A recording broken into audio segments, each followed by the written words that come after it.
Mga kapeso Pinoy, nagtaas na ng loan limit ang Pag-ibig sa kanilang multi-purpose loan. Ano pa kaya ang kanilang benefit upgrades?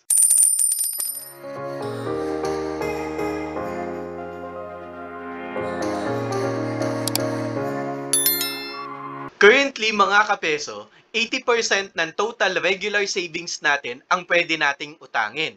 Ibig sabihin, kung sa katulad ko, 41,764 na ang aking total savings sa regular savings ko sa Pag-ibig. Ibig sabihin, ang pwede kong utangin sa kanila sa 41,764 ay nagkakahalaga ng 41 times 80%, 33,411 ang kabuuan ng pwede kong utangin sa kanila sa aking MPL. Ileles pa dyan kung may existing multipurpose loan ako o kaya naman may existing calamity loan ako. Kung wala naman, ito yung kabuuan ng pwede kong utangin sa kanila. Pero ngayon, sa bago nilang policy na magsisimula sa May 16, 2025, 90% na ang pwede nating utangin sa kanila. Kaya kung kanina, 33,000 pesos ang pwede kong utangin, ngayon simula May 16, pwede nang utangin ko ay 37,000 pesos na. At ito pa ang magandang balita mga kapeso.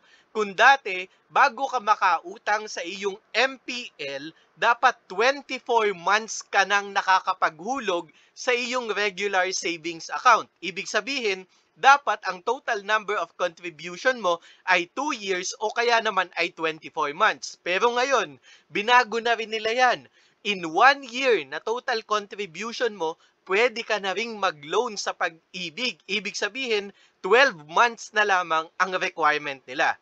Mukhang naiisip ko na ang katanungan mo, kapeso, saan ba pwedeng mag-apply dito sa loan na ito? Pwede kang pumunta sa mga branch ng Pag-ibig o ang pinakamadali, pwede kang mag-apply online. May ginawa tayong content para dyan mga kapeso. Just click the link below at malalaman mo na at matututo ka na kung paano mag-apply online para sa iyong MPL. Walang kapagod-pagod para sa iyong MPL benefit sa Pag-ibig. Baka may mga katanungan ka pa, kapeso. Just put your questions and comment below.